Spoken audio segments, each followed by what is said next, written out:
So I want to bring your attention to this counter protest. It's going to be happening next Sunday at the Rec Room.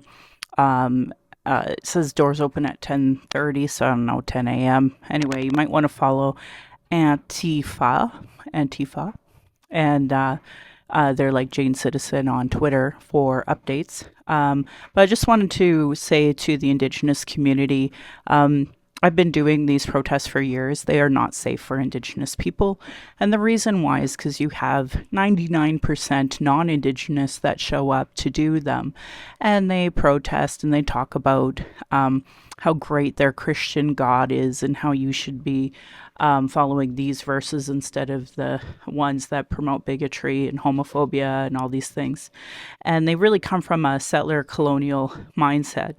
And, one of the biggest criticisms I have in activism in general is the anti-indigenous bias, and you see it. You'll see activists call out people for whatever oppression dynamic that they're referring to, but you never see them talk about the anti-indigenous bias that they are perpetuating.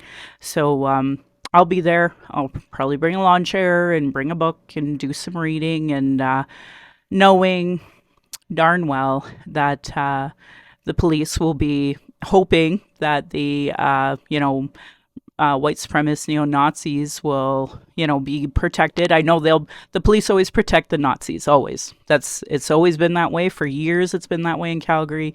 We've never seen that change. So I'd love to be wrong. Calgary police, if you're watching this, please prove me wrong. Please just make a nice gate between the counter protesters. The other component to this is that if this is at the Rec Room at the mall, the security, all those folks, they're going to be aggressive.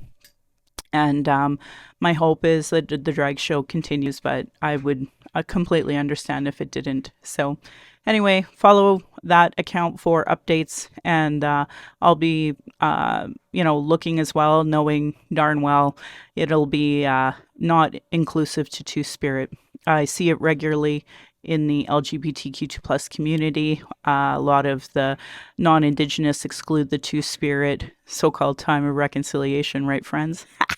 So, and they always come from that settler colonial mindset, still don't understand missing and murdered Indigenous peoples and Two-Spirit, the two in that, and certainly don't enforce those calls to action or calls to justice, and they certainly don't hold their politicians accountable. So I'll see you there. If you want to come talk to me, great. If not, I'll just be reading a book just like tomorrow. Thanks.